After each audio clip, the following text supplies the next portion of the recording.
Kings begins. You have that in front of you. So if anybody finds that within the next few seconds, if you just shout out the page number. King 1. King 1's it's Is around anybody who was 750. not here last week, because I have a whole packet that we redid for the Book of Kings? The news packet. Okay, here we are. 705. Thank you very much. You're welcome. Page 705 in the Hebrew English Bibles, Brown Covered Bible. Now, in order to make sure that the number of things that are important for us to do today, we have to do with just understanding the contours of the book and what we're about. Elise already mentioned that this is the first of 3 sessions on Malachim, so I want to make sure that's clear.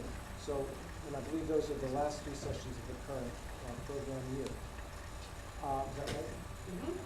So, in Will you be explaining- doing all 3? Beg your pardon? Will you be doing all 3? Yes. Yeah.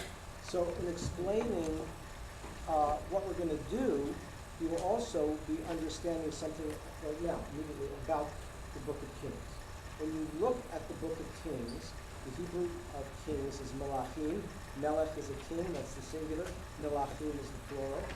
When you look at the book of Malachim, you'll see that, like Samuel, there are 2 books. There is Malachim Aleph, or First Kings, and Malachim Bet, or Second Kings. Okay? For our purposes, generally speaking, we treat both books as one book, and they are sequential. There's no real break or interruption between First Kings and Second Kings. Second Kings is not a repetition of First Kings, it's just a continuation of the history. Why they were broken into 2 books, probably just for convenience. Now, we already note the same phenomenon in the book of Shmuel and Samuel, and looking way far ahead, the end of the Bible, the last book of the Bible, which in Hebrew is called Divrei Hayamim, or in English Chronicles also. There's a First Chronicles and there's a Second Chronicles, and it's the same fact that it's just a continuation of the sequence. I don't want to complicate things too much, but I think many people here are duly curious, and what I'm telling you is not necessarily the same as if you look into certain biblical-like books in a collection called the Apocrypha, which was preserved, God bless them, by the Christian Church. I say God bless them because it includes a lot of important books and information which are not part of our official canon. There you'll find like the book of Maccabees, First Maccabees, Second Maccabees, and then there's, I think, in the Pseudepigrapha, there's Third and Fourth Maccabees. They're not necessarily sequential. Sometimes they cover the same material, but in a different perspective. But that's not the case of the books in our Bible. And one possible reason for it is that the organization of our Bible, as you might expect, is was very carefully edited. So the intention is not to give, explicitly at least, 2 different versions of the same story, of the same series of events. Is to create some kind of consistency. I said Yeah, explicitly, right. Just thinking. But and that fact reflects the editing, that the editors of our Bible didn't want that to be what catches our eye, at least not immediately. They want to present some kind of consistent story. And you really see that in Malachim. You see that in Malachim. And we will see that. Now, the 3 sessions that we are going to do are divided as follows. The first session, today's, is called Introduction to Sefer Malachim. It will include, God willing, the first 11 chapters of First Kings. And that's because those 11 chapters are basically the story of Solomon. Okay? Then, for the next session, we plan to do, that's just called Malachim Part 1. I know I didn't make up this. Malachim Part 1, which does not necessarily conform just to First Kings, But Malachi Part 1, the next session, is about the kingdom of Israel after Solomon's reign. So it covers the period of all the kings who followed Solomon, who ruled over Israel. The final session, which is called Malachi Part 2, is about all the kings that followed Solomon who ruled over Judah, the southern kingdom. Because you see, after Solomon died, the kingdom split into a northern kingdom and a southern. Okay? So that's our plan. That's the way this curriculum is designed, is organized. And so we're going to follow it. So, let's look a little bit more into now just some introductory. First of all, we've seen that the books of Joshua, Judges, and Samuel, aside from their sort of internal concerns, the external flashes that are reflected in those books are concerned mostly with local skirmishes and local contests. You have the Philistines, you have the Jebusites, you have the Moabites, you have all kinds of people who live either in the land or on the fringes of the land, and the account of the interaction between the Israelite tribes and those other people. Or when we started to get organized, in the book of Samuel into a kind of a closer federation under one king, under Saul, then it was a lot to do with the Philistines and the Amalekites. But these were all neighbors. These were people that were essentially not necessarily more powerful than the Israelite tribes, if the Israelite tribes sort of would come together. And sometimes you didn't need all the tribes to come together and contend on an equal basis with these neighbors. The book of Kings, in contradistinction to all those other books that I mentioned, Joshua, Judges, and Samuel, these are all post-Ptolemy. The book of Kings is concerned much more with real foreign empires who live, in terms of their capitals, outside of the land in question and have expeditionary armies. So that's really, in the book of Kings, dealing with the big boys. So this is a much larger picture. Question comes up, why? And the answer can be seen on a couple of the maps that's in your material. Now, I know the pagination isn't always clear here, but there is a page that looks like this. There's two maps on it. It's called Introduction to Sefer Malachi.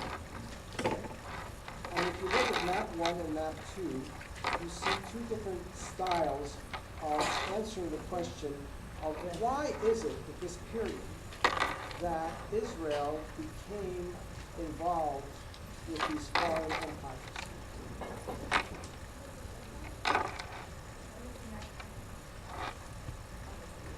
For those of you, I'll give you a moment to find it because I see most people have not found it.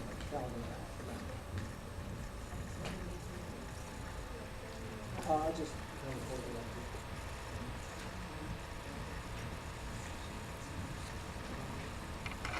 here. That's it. And you have it. This? Yeah, that's it. Oh, thank you. I can tell you it's 3 pages Yeah. before Kings where we start the chapter outline in my book. Also, it was a 3-week flow. Carol, you have it. Where we started the Kings. If you look at this map, or if you haven't found it, I'll get it, and I'll get it. perhaps if you have a neighbor who has, I hope. If you look at this map, can you figure out why it would be, what is the geographic position of Israel vis-a-vis vis-a-vis foreign nations that would make them perhaps, that make Israel subject to involvement with those nations are at this point? Geez, it's right in the middle. Because it's in the middle. because apparently there was a development, probably was a technological fact, that these foreign nations could send armies to conquer or to repel other nations. And in order to get from one empire to the next, you had to go through Israel. Or, in order to control trade routes that went through the Mediterranean, you wanted to control Israel, so you could control those trade routes. This is generally what we believe was the reason why Israel was thrown into this kind of situation. Now, that explanation may or may not answer why now, or why then this became so important. It might be that as long as the Israelite tribes and the other tribes, the non-Israelite tribes, were living in sort of a kind of unrelated relationship, a position, I should say, in the land, the presence of foreign armies was not such a big issue. But once Israel began to become unified and want to have its borders be protected or even inviolate, then the presence of these other armies became a much more important issue. So the map on the top is more or less a kind of objective map of the area. The map on the bottom is obviously a commentary, on the situation, but its stylization basically makes the point, which you could infer from the top. Makes me wonder, why God chose that place? That's a very good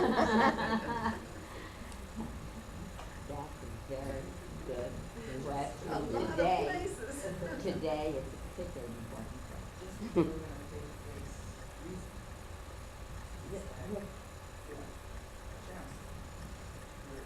Somebody has it in mind. Okay, so what is the faith-based reason? No, I'm gonna have to defer to the next meeting. I don't want to misstate it, but, I think that, unfortunately, I don't want to frame it accurately, but I can email it to you and you can share it with us. Okay, well, email it to me. Be happy to read it. By the way, my approach is that to assume always in the background there is a faith-based reason why we might be here and look into this, but to try to go a little bit further than just, I'm not implying that you're going to send me is static, but I find many faith-based explanations static, and they prevent us from sometimes, if we stop with them, be looking more deeply into the dynamics of what's going on. Actually, this one is right now. Good. And also the prophets, when you read the prophets, they respond, to what's going on, the real events that are going on. We'll talk more about the prophets as we go along. But at least it comes to mind that if you chose another place, similar experiences would happen.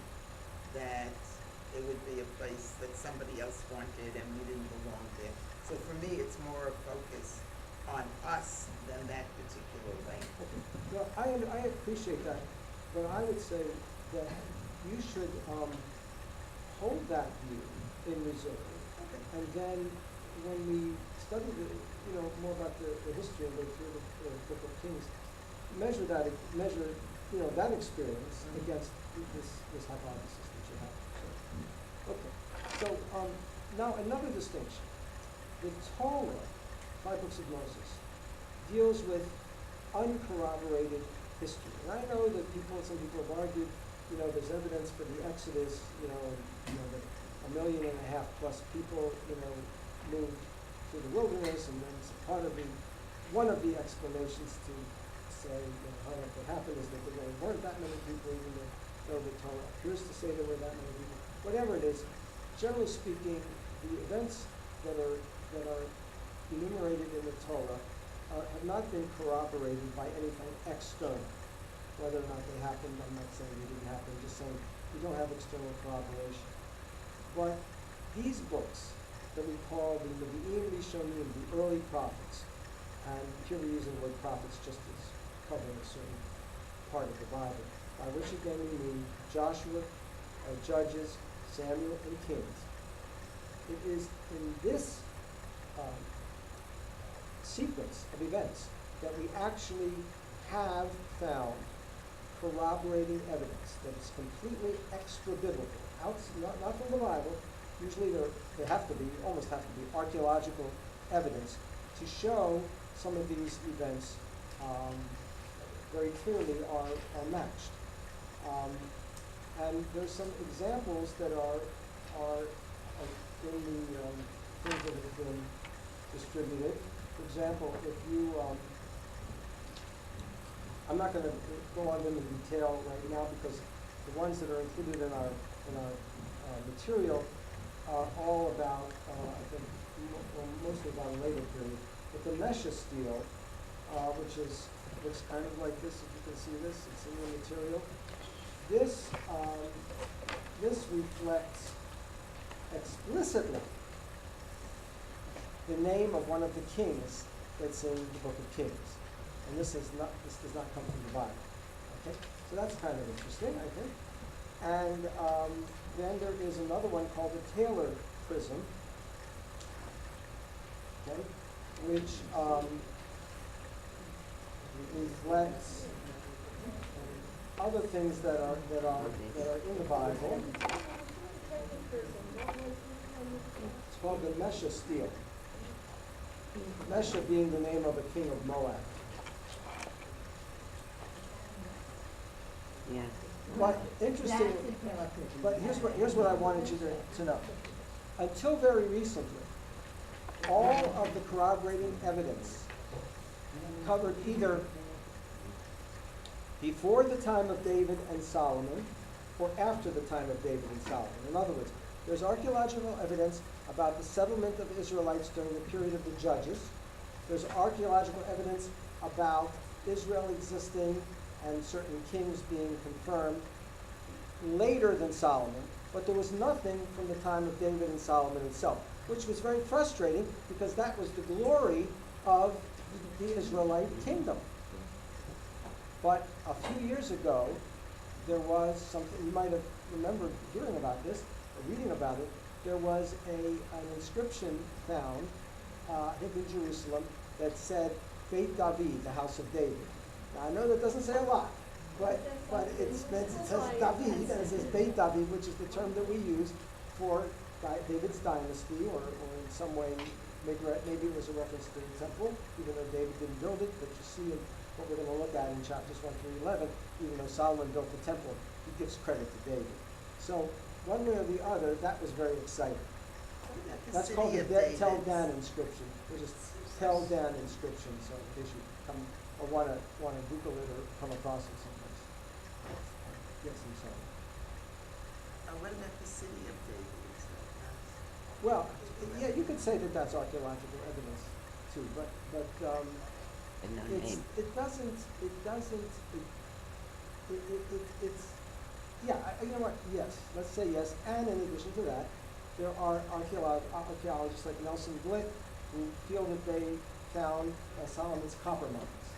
The problem with most of these things is that they're in the right place and they seem to serve the right function, but we don't necessarily have literal inscriptions that connect them. Because the Bible is words.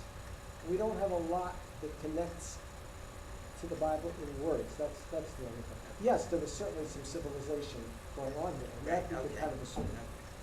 I don't want to denigrate the importance of those things, but they're not quite as explicitly exciting as finding like something like Beit David.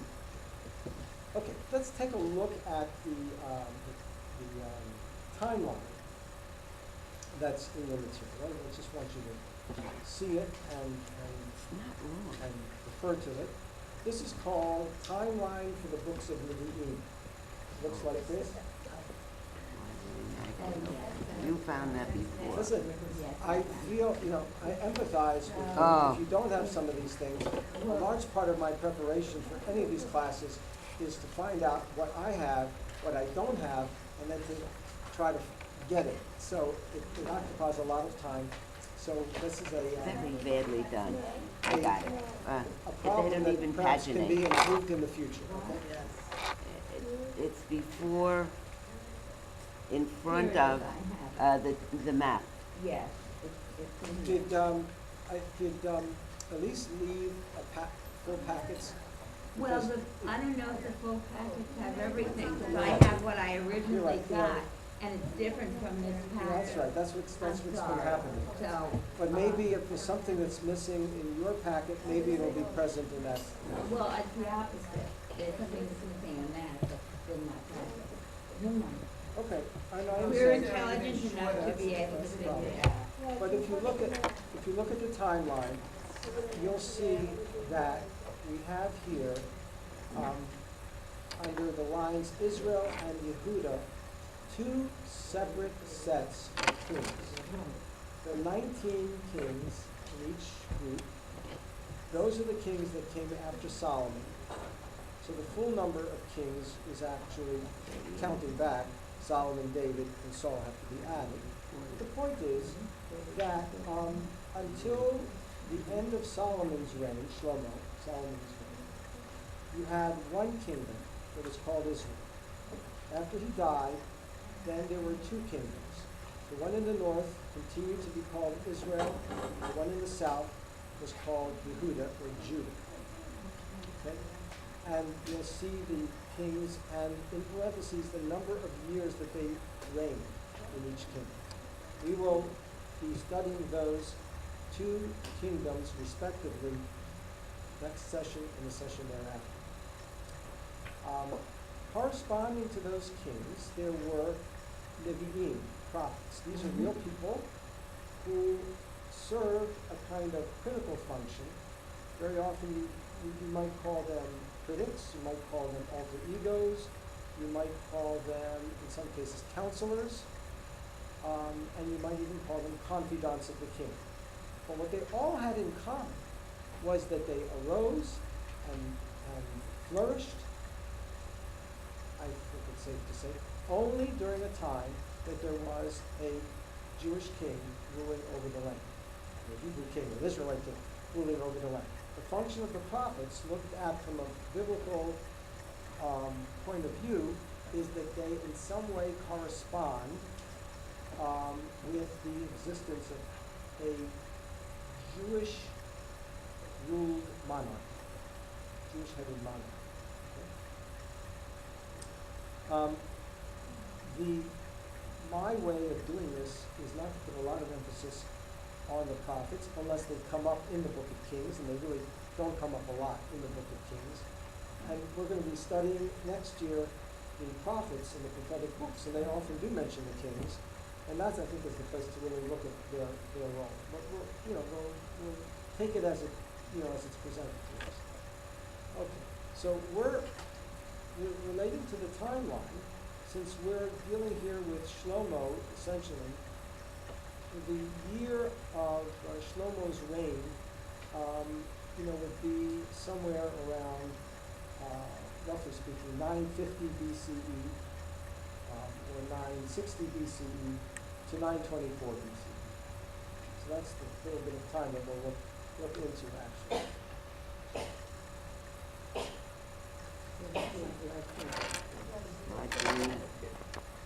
Now I'm going to refer you to another map, but I'm also going to distribute a color map. There is a map in your material called The Kingdom of David and Solomon. And it looks like this. It's a full-page map. Oh, We do have. yeah, presentations on the other stuff. And here's a map.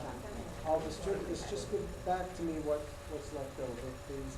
This map corresponds with that map, except it's in color. It's a little bit clearer, I think. And it also makes very clear the question about where the real boundaries of the Jewish kingdom under David and Solomon were. Because if you look on the color map, you'll see there's a thick red border, which is pretty large. And this is really the possible limit of Solomon's empire. And then you'll see color-coded, you have an area which is considered certainly to be David's realm, that's in yellow. And then an area outside of David, which is immense compared to David's realm, which is the territory that he conquered. These are neighbors, these are not, necessarily great empires, but he was, either ruled over or had influence in some way over those neighboring areas. Okay? And then Okay, finally, there's Solomon's also, just to, complete it, the area that's in purple is also ruled by David. It's also his realm. And this map chooses to separate David as king of Israel and as king of Judah. And there's a controversy about this, whether it was really a united monarchy or whether even at David's time there was a tremendous a civil, I'm not going to say war, but a civil separation between these two realms. Remember, the kingdom at best was a federation of tribes, or at best started off as a federation of tribes, or a confederation of tribes. So the question is, how long did that go on? The distinction between Judah in the south and the tribes in the north clearly must at least have in some way festered, because with the death of Solomon, they broke up into separate realms.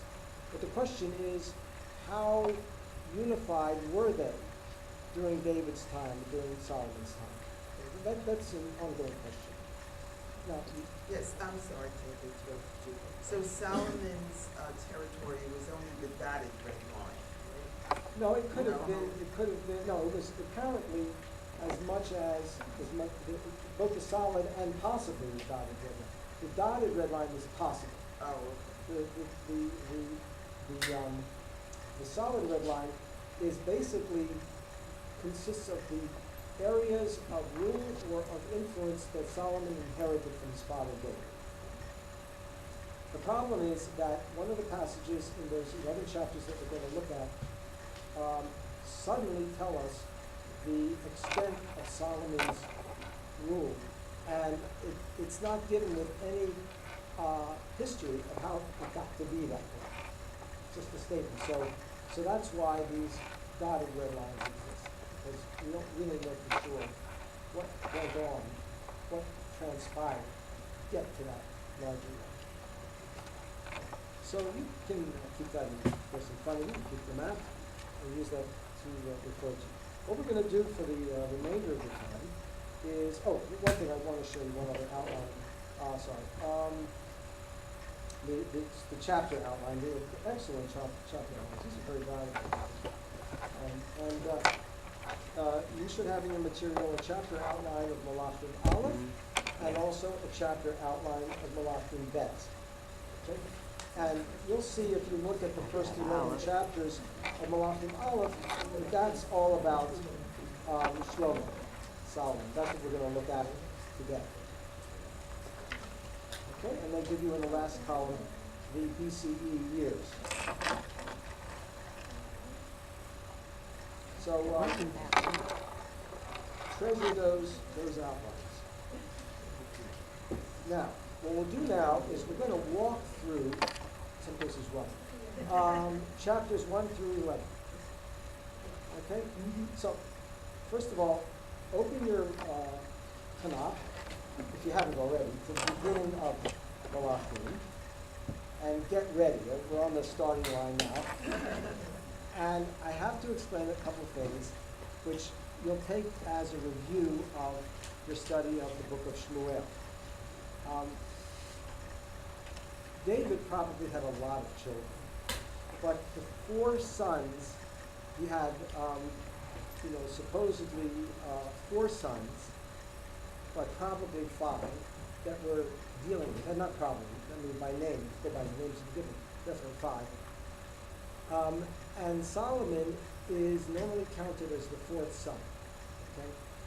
Or at least, shall I say, the last of the order of sons. Now, I'm not worried so much now about who the mother was, except to mention to you that there were different mothers. But Bathsheba is, as far as I know, is only identified as the mother of one of those sons, and that's Solomon. So the other sons were by other mothers, by other wives. The first son number 1, was Amnon. And he got into trouble because he was attracted to his half-sister Tamar. Okay? And there's a whole story about that, but that's in Shmuel, so we're not going to go through it today. But her brother, her full brother, Absalom, was, of course, not approving of the way that Amnon treated Tamar. And after the whole event was over, Absalom ended up killing Amnon. So Amnon is out of the picture. Okay. Second son that's mentioned is Kileab. But he's only mentioned once, and we don't hear from him again. He doesn't figure politically. Okay? So while he clearly is the second son, he's not the second son in terms of any political importance. Interesting, the rabbis, have a whole fascinating interpretation of the events here, which you'll never figure out unless you just read their interpretation. And if you're interested in accessing rabbinic interpretation on these books, the best source that I've ever found is the Art Scroll books that have recently been published. They're being published one after the other on the books of the early prophets. They've done Joshua, Judges, they go in order, Samuel, and Kings. So they're all published, and the commentary that they provide is not the kind of commentary you would find in a, Goyish or even non-Jewish, non-rabbinic commentary. It's really just also the way that they understood all these events going on. Basically, they saw everything in the Book of Kings as a kind of overlay of a sort of borough park, you might say, and so or Bayat Pagan, and so they said the reason why Kileab isn't mentioned anymore. Absolutely love this. I can really relate to it. The reason why Kileab isn't mentioned anymore is that he was a Torah scholar, and he was satisfied learning Torah and not getting involved in politics. So that's why, according to them, he wasn't mentioned. So we all agree that he wasn't mentioned. Now, the next son in order was Absalom. And we've already mentioned he was of the same mother as Tamar. But Absalom rebelled against David. He tried to capture the throne. And he was killed, I believe, by David's general, Joab. Okay. So now Absalom is out of the picture. And it's wrenching because David loved Absalom. He felt very close to Absalom. And here he was the son whom he loved was trying to undermine him, and he forgave him, but it never really worked out satisfactorily in the long run. And in any kind of real politics situation, the king may not be 100% in control. And Joab, the general, exercised a lot of control and a lot of discretion. And he did things that were supposedly in support of his liege, but not necessarily what David would have chosen. The next son, so have we lost count here? Now it's Shalom. Okay, Now so it's Solomon. the next son his name is Adoniah in Hebrew, or Adonijah in English, Adoniah. And the account really starts off at that point. So the two sons that count were left, who either because they were left because they're mentioned and they've been killed. The only two left now are Adoniah and Shlomo. Okay? Shlomo was the 5th or the 4th? That's right. 5th. fifth or the fourth, depending on how. Oh, depending on okay. you- That's how- 'cause whether you said fourth include before. Kiliab. Oh, whether you He's count really the it. fifth, but he was the fourth in terms of political importance. Okay, thank you. Okay. So now, Say Shlomo is the fifth? fifth or the fourth, Depending the on, last of the politically important sons. Okay, so now we start off. Would somebody just like to read right from the beginning? I'll interrupt. King David was now old, advanced in years, and though they covered him with bedcloths, he never felt warm. Why, go with that. His courtiers said to him, "Let a young virgin be sought for my lord, the king, to wait upon your majesty and be his attendant, and let her lie in your bosom, and my lord the king will be warm." So they looked for a beautiful girl throughout the territory of Israel. They found Abishag, the Shemanite, and brought her to the king. The girl was exceedingly beautiful. She became the king's attendant and waited upon him, but the king was not intimate with her. Okay, so she had a kind of ambiguous relationship with him. We're never told that they married officially, but she was intimate. She was his intimate, even though they says that They say not intimate. No, they Well, say. let me put it this way, if she was described as being very beautiful and she brought warmth to him, physical warmth to him, what I interpret by that is they didn't have a sexual consummation, Right. but they were intimate in the sense of sleeping, physically sleeping Okay. together. To keep them warm. And so that's enough to be ambiguous. Right. And that's important because she figures later. Now, in the beginning of verse 5, we have now the appearance of Adoniah, the son of Hagit. She's not the son of Bathsheba. And he tries essentially to reign. He says, "I shall reign." Now, what do you think? Do you think there's any significance between his asserting himself at that point and the first 4 verses that Anne just read? Well, sure, he had a weak king. Right, because the idea is, if you ever saw that movie,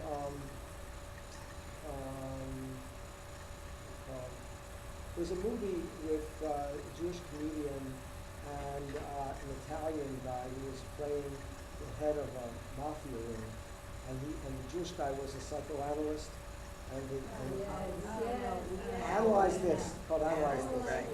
And Oh, yes, and I he says, Yeah. and he says, and he was concerned that he had incidents of impotence, and that somehow that news spread around, and that made him vulnerable to being taken over. Right. Although, what that logically would have to do with his ability to control, a crime rate, I'm not sure, but anyway, people make that connection. So this is the same kind of, apparently the same kind of theme. So Adoniah tries to take over, and if you fast forward ahead to verse 11, you'll see now that Natan, who is David's confidant, alter ego, personal prophet, what you want to call him, critic, he orchestrates a meeting between Bathsheba and David because he sees this, of course, as something undesirable. He's apparently affiliated with Bathsheba and with Shlomo. And so he orchestrates a meeting between Bathsheba and Shlomo in which Bathsheba, you can read it on your own, but it's let's see, I'll read part of it. Verse 17. Bathsheba says to David, "My lord, you swore to your maidservant by the Lord your God, only Solomon your son will reign after me," etc., etc. Now behold, in verse 18, Adoniah has become king. Meaning he really has essentially, effectively made himself king. And now, my lord the king, you did not know, you must not have known this. She goes on to explain, what exactly Adoniah did, the ceremony that he had to indicate that to celebrate his being king.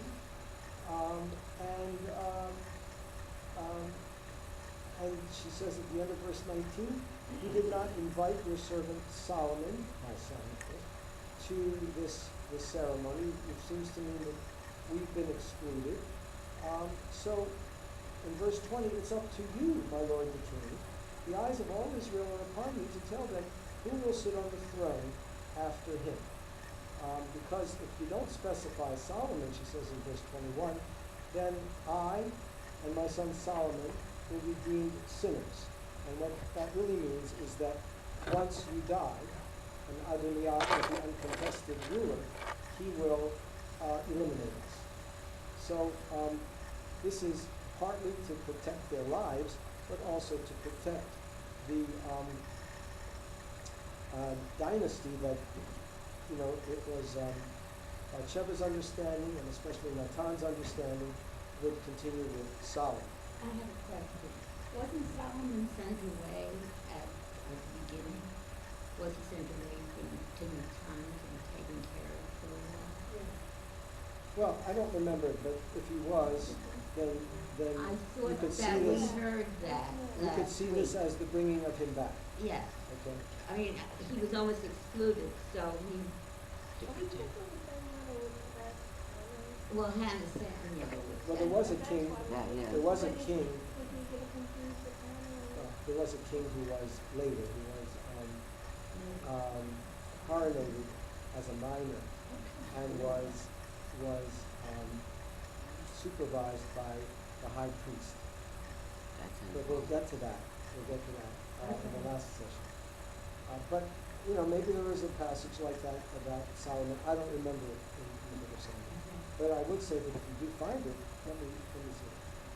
So anyway, the answer that is given by David is that he confirms that Solomon is the king. And when that news spreads out, the group of people that have coalesced around Adonijah, they fall away very, very quickly. They're not really told why and how, except that they were very fearful at that point. And it might be that the army perhaps was largely on the side of Solomon at that point. But I want you to see, if you look back at verse 7, we're told that Adonijah discussed his intentions with Joab, who's David's general, and Abiathar, who was the Kohen Gadol. And they followed Adonijah. So you had not just one man challenging the king. You had something that happens very commonly today. The question is, who's on your side?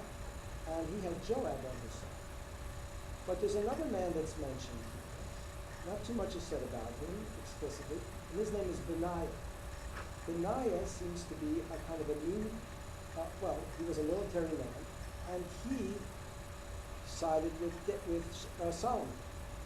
And Benaiah seems now to be ascending over Joab at this point with Solomon as the king. Now, the rest of chapter 1 deals with the personnel that sided with Solomon. You see, for example, verse 38, there's a different Kohen Gadol than there was before, because the previous Kohen Gadol had sided with Adonijah. He was now out. Sure. And the new Kohen Gadol was Sadek. And we're also given, of course, which we already knew, Nathan the prophet, and Benaiah, the son of Jehoiada, and depending on your translation, but I'll tell you the Hebrew says the Kreti and the Peleti. Nobody knows for sure who the Kreti and the Peleti were, but apparently they were military groups. So they're always associated with Benaiah. And a reasonable guess as to why the coalition under Adonijah broke up so quickly is that when Benaiah and the Peleti, and the Kreti and the Peleti associated with Shlomo, they were feared, and they were seen as being shall we say, the young Turks, the young challengers.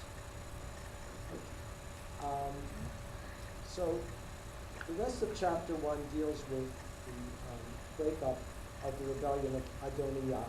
Eventually, Adonijah is eliminated. We'll go into all the details right now. Then in chapter 2, we have the notice of the death of David, and the statement here that in verse 4, chapter 2, verse 4, God promises basically that the dynasty of David will rule forever, as long as there's always this condition. This is part of the sort of the underlying message in the Book of Kings, that if your children will safeguard their way to walk before God sincerely with all their heart, with all their soul, then no one in your dynasty will be cut off, that your dynasty will continue forever. The rest of the chapter deals with David's advice, if you want to call it that, to Shlomo, to eliminate all of those people that had crossed David in his lifetime, including his general Joab. And when Solomon finally takes the throne after David's death, Solomon goes about with, the help of Benaiah to eliminate all of those people one way or the other. And it's an interesting story, but it's rather violent. We're given in verse 11 that the days that David reigned over Israel were 40 years, and it was a kind of in two places. In Hebron, he reigned for 7 years, and in Jerusalem, when he conquered Jerusalem, he reigned for 33 years. And Solomon sat on the throne of David, his father, and his kingship was firmly established. That's verse 12.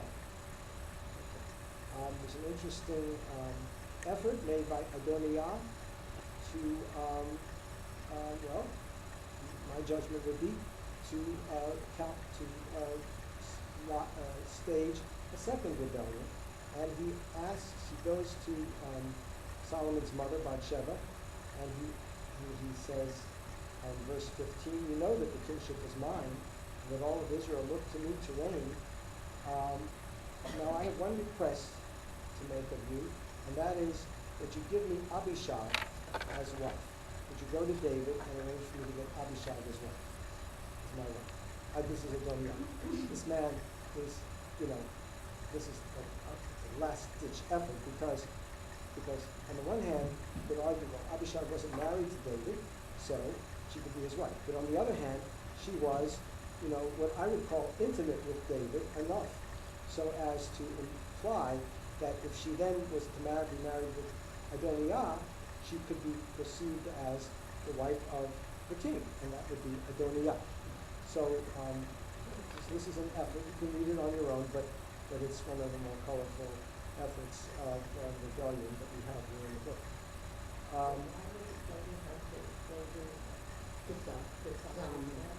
Maybe he thought that she wasn't entirely committed at that point. It's hard to believe because it was her son, right? Yeah. But if you read the story, from one point of view, Bathsheba seems to do what he asks. She goes to David. Now, David's answer is really a model of drama. And it starts, Solomon's answer is a model of drama. It starts in verse 22. Okay, it's sarcastic. He says, why would you even ask that, Mom? You might as well ask for the kingdom. But apparently, in some way, Bathsheba must have either felt that was reasonable request, or she was doing this knowingly to undermine Adonijah's effort, because she knew how Solomon would appropriately react. That's a good question. I wish we had more time to dwell on it. Later on in this chapter, Joab is explicitly replaced, and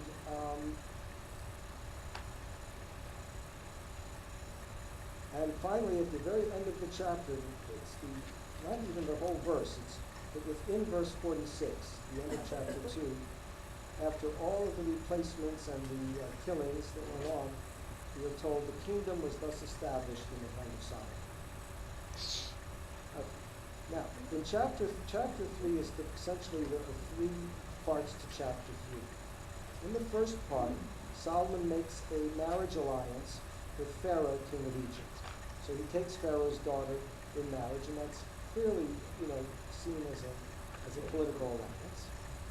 The second part begins with verse 5, where Solomon, I won't say he actually has a direct conversation with God. He's not really a prophet, but he has a dream in which God appears to him. And this is very famous. God asks him to, what would you like of me? Solomon eschews wealth, power. He already had it anyway. Anyway, he says, I want wisdom. This is, the very famous, idealized story of Solomon. That's the second part of the chapter. And then in the third part of the chapter is an equally famous story in which Solomon exercises his newly acquired virtually divine wisdom in the famous story of the two women who, claim the same child as their son. Go through that, but I just want you to see where it is in position in the book. Chapter 4 describes the greatness of Solomon's rule,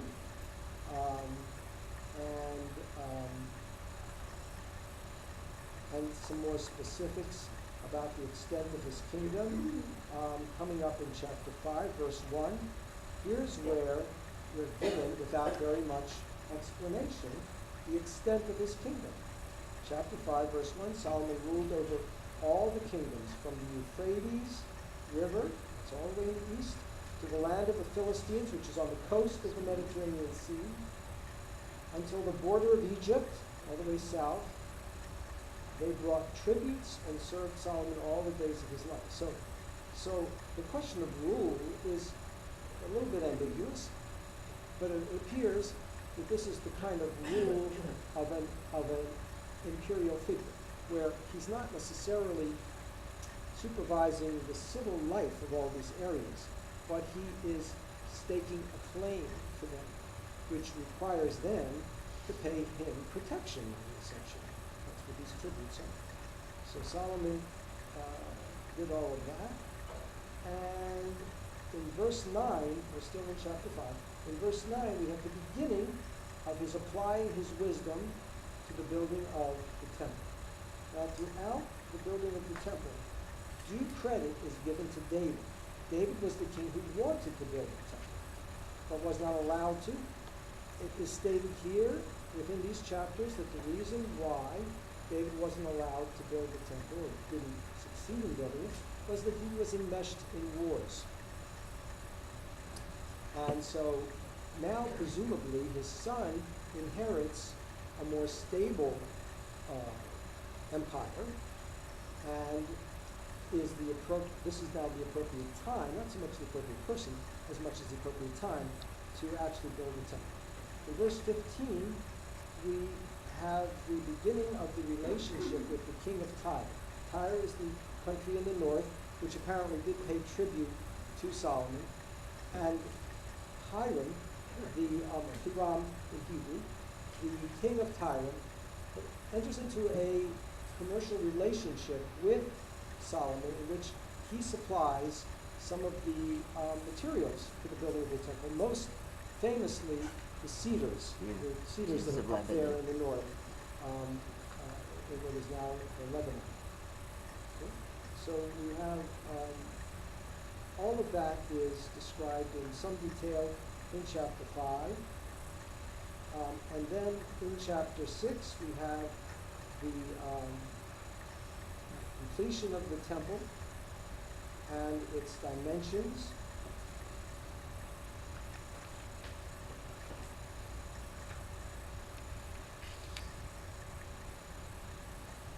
And notably in verse 11, still in chapter 6, God's promise to Solomon that I will not forsake my people Israel, subject to a very explicit condition that you follow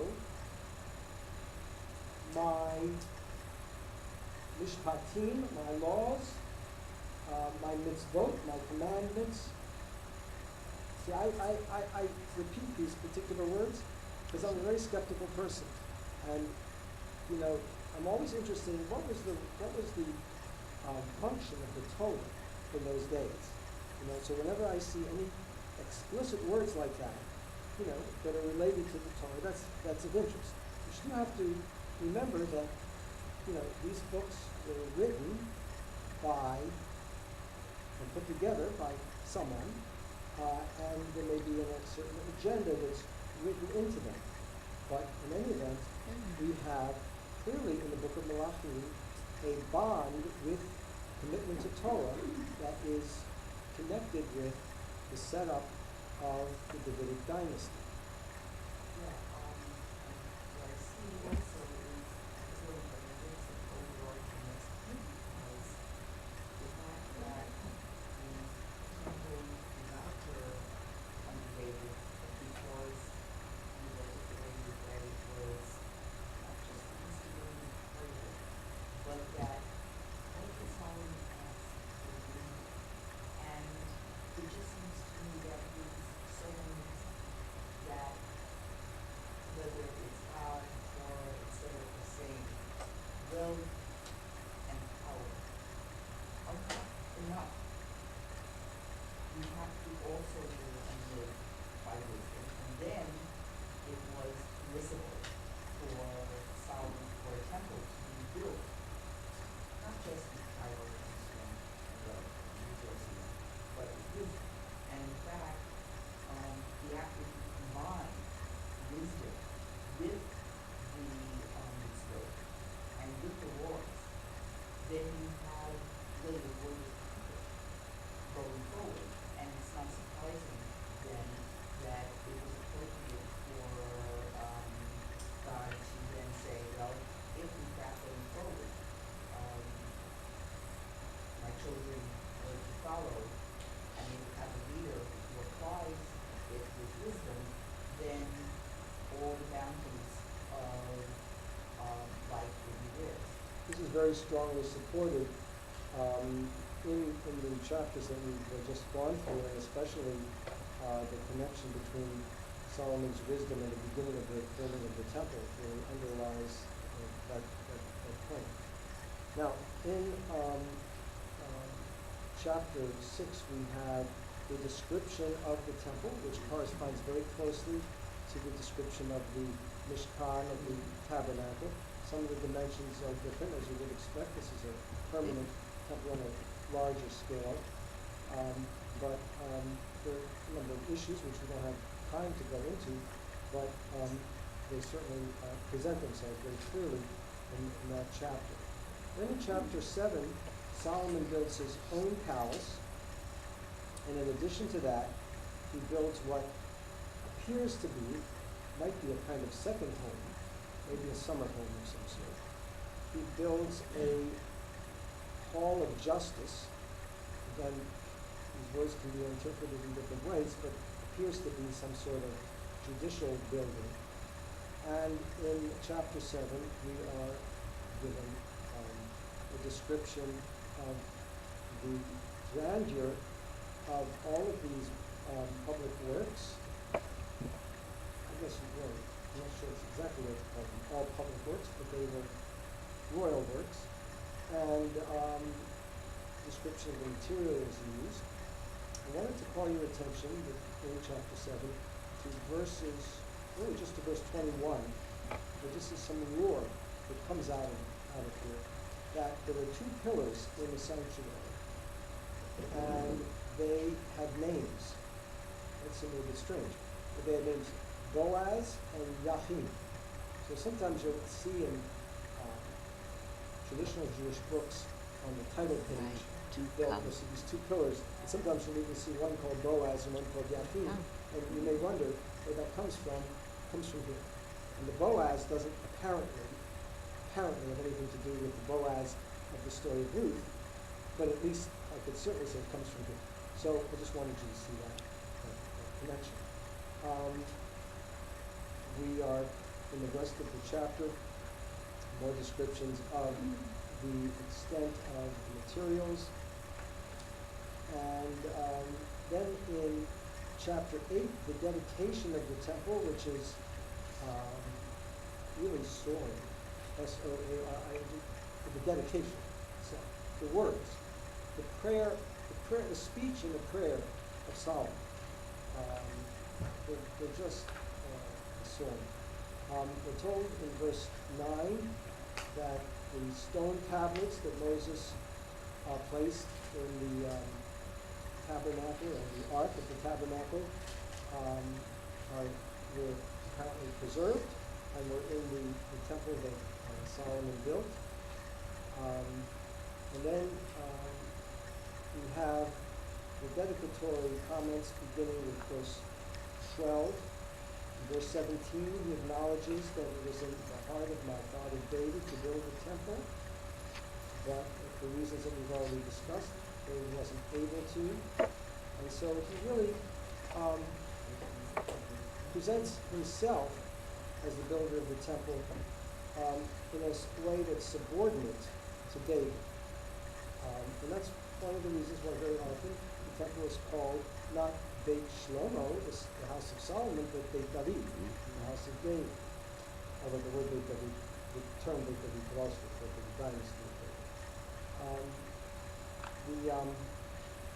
My personal favorite, verse 27, would God truly dwell on earth?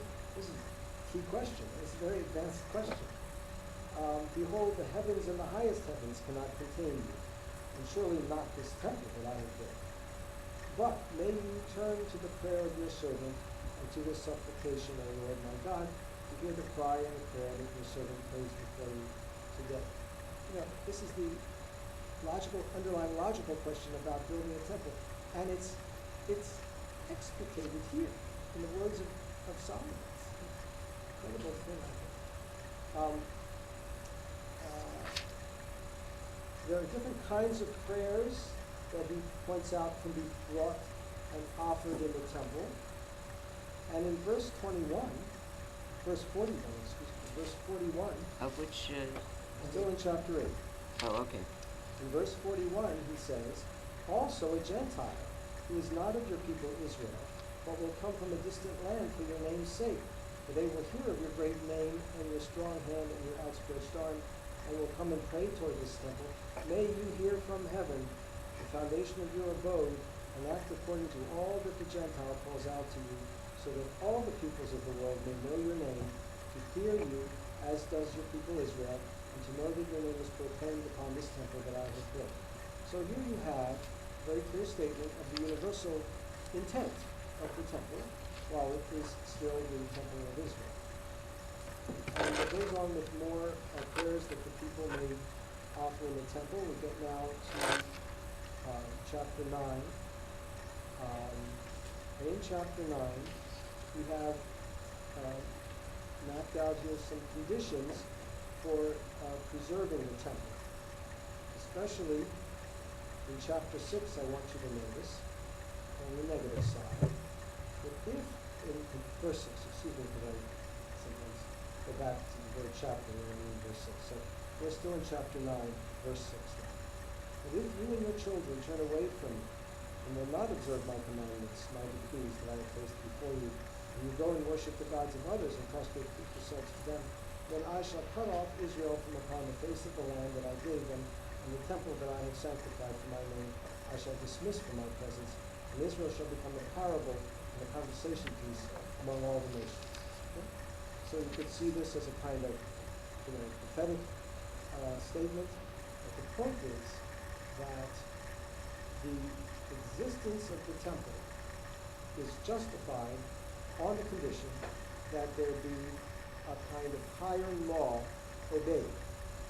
And usually, whenever the statement is made that God may punish the nation or end the nation for non-compliance with his mitzvot, it's usually associated with idolatry. as it is here. The idea of serving other gods, whether it means it explicitly or implicitly. I'm just going to try to finish up because of the time. And we have then in the balance of chapter 9 a description of what are truly public works, things that Solomon did, which required, when you think about it, a lot of wealth. This is beyond the temple, beyond his palace, beyond his summer home, beyond even the hall of judgment that he apparently did. This now is, these are other areas, courtyards and various places, that some of which become controversial. It's like trying to build something in New York City. I mean, it's controversial, whatever you do. In verse 24, still in chapter 9, it refers to a house that he built for Pharaoh's daughter. But then in verse 25, we have an apparent reference to the 3 festivals that Solomon sponsored offerings. In verse 26, he establishes a navy. Chapter 10. Now, he has all of this wealth, all of this highly developed nation. He's given you a picture here of a very, in many ways, if you look at the state of Israel today within the Middle East, I know there are places like Abu Dhabi and, but if you look at Israel as a nation, it's kind of, it's similar with the wealth, and I say that in a positive way, of Israel, state of Israel, what it has there, in its neighborhood, seems to be very similar to what Solomon had at this point. And so this is the appropriate time when the queen of Sheba, comes and visits and is in chapter 10 highly impressed with all that he has there. And there's nothing in here that talks about any kind of intimate relationship between Solomon and Sheba, and the Queen of Sheba. Rather, it seems to be, no pun intended, an affair of state. It seems to be a state visit.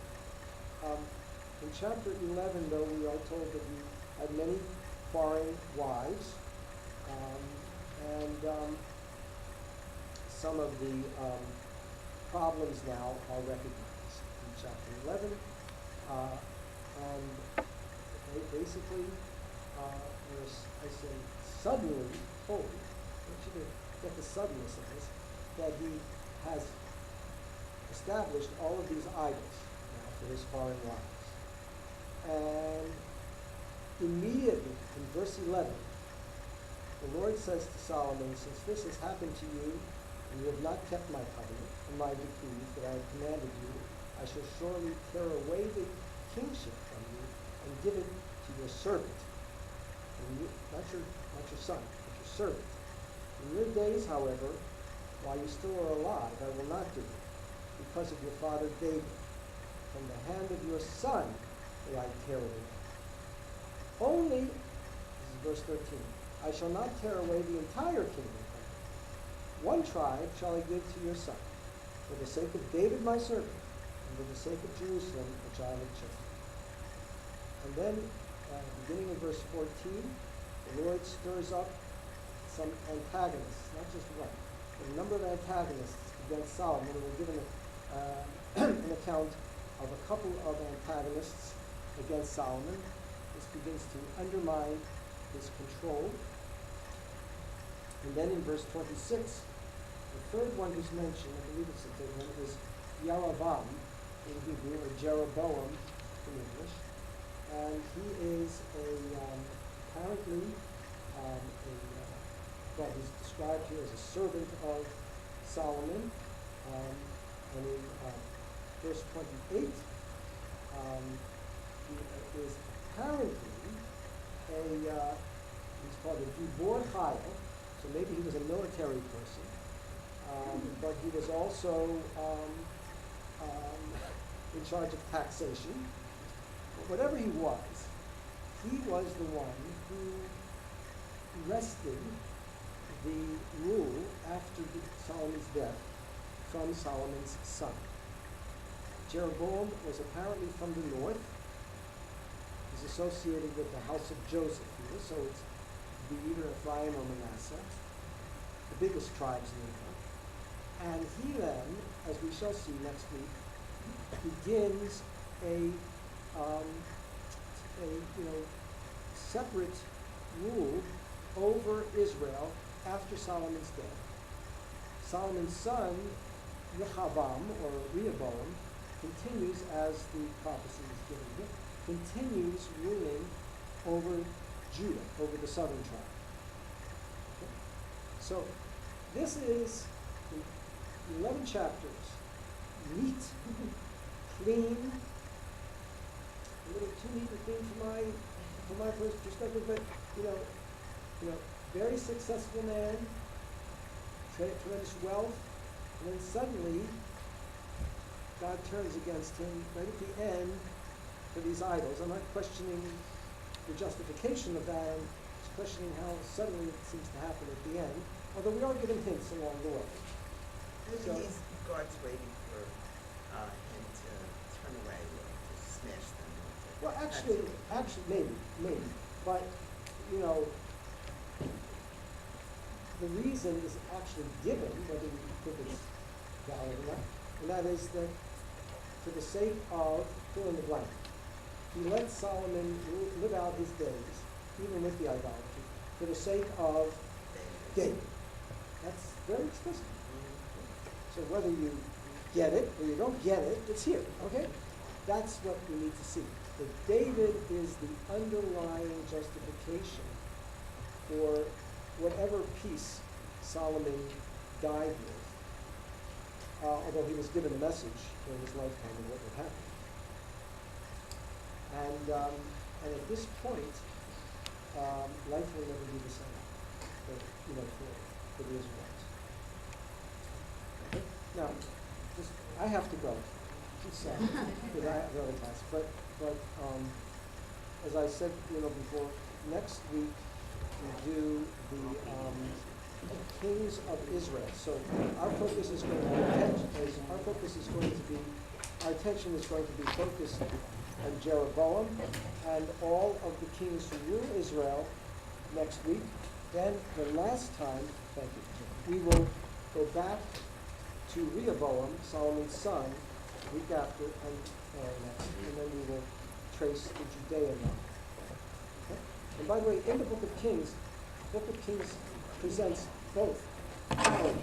So it's a little bit hard sometimes to read it, but it does a pretty good job of letting you know which kings we're talking about in any one chapter. The only possible confusion is that a couple of the kings of Judah and Israel had the same name, so that indicates that we pretty much trace that. Shabbat shalom. Shabbat shalom. That was all. So I thank you very much. Shabbat shalom.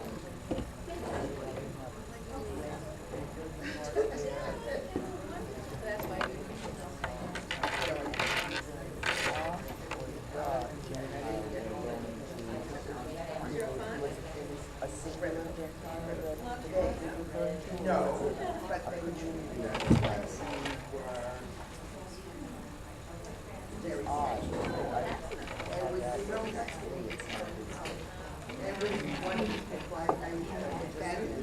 was terrible that I went. I know, it was very badly done. I was last time. I love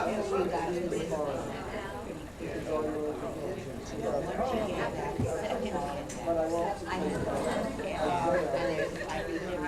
When you said something to me about Thank you. I'm sure I will. House of prayer is a house Oh, of we prayer. can the others. I don't know. I don't know how to reconcile that. Well, you've got to read through Oh, well, we probably know Because about, there's stuff that's in one that's not in the other. you know,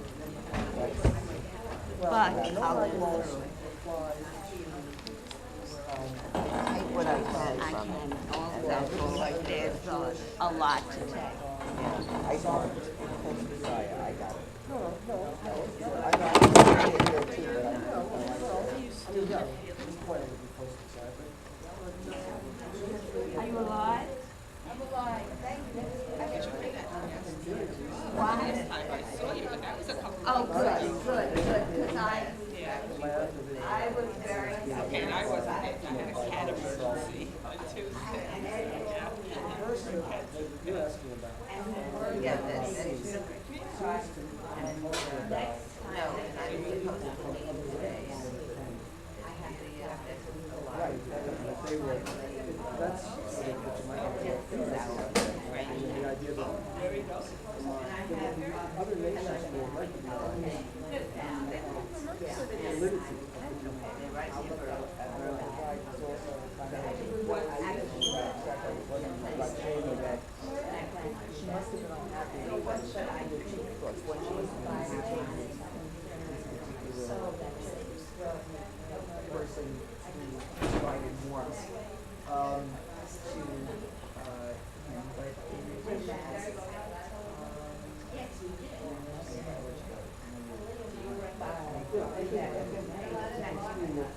Yes, I know that.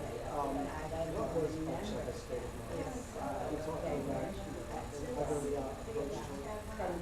We're talking about other approach to risk and ask for shop.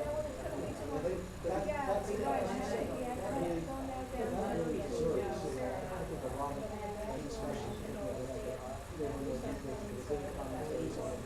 But in the thought, I think that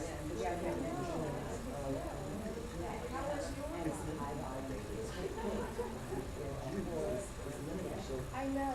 You got one to report, Solomon or David, and, the other thing about that, like her name. Yeah, why not? Okay, great. Thank you, Shabbat shalom.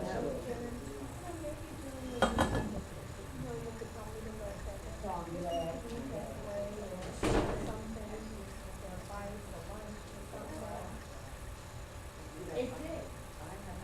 It went to everybody. It went to everyone. Ed has a combination, and he sent it to the combination. Well, but he sent it to everyone. Yeah, Monday, actually, Monday isn't a good day, it's good for you. And then on Monday, you know, you don't have to tell me anything about that. I want to say, yeah, very.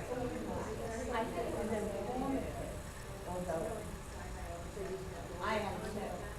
Ed said as we're driving, well, he didn't accomplish anything, they got to it on his bus. He's such an engineer. So,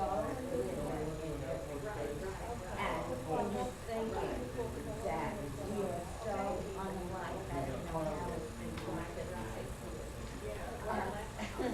It works, but he's very analytical. I'm sorry. Anyhow, thank you, and I will be on,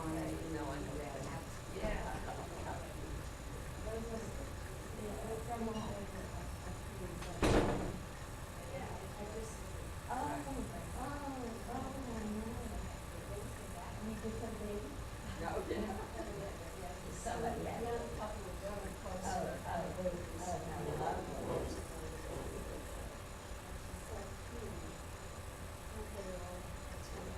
You know, that's what I like to remember.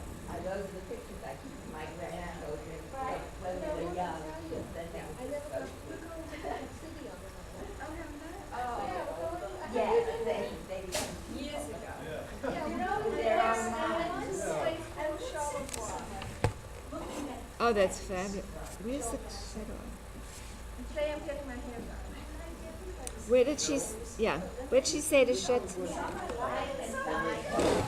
have pots you're gonna, you want me to plant? I do have pots, You have like barrels or just small clay pots. pot? I may go get a barrel. How did she, oh, end? This is supposed to end, right? Wait, how do I shut off? All adult children.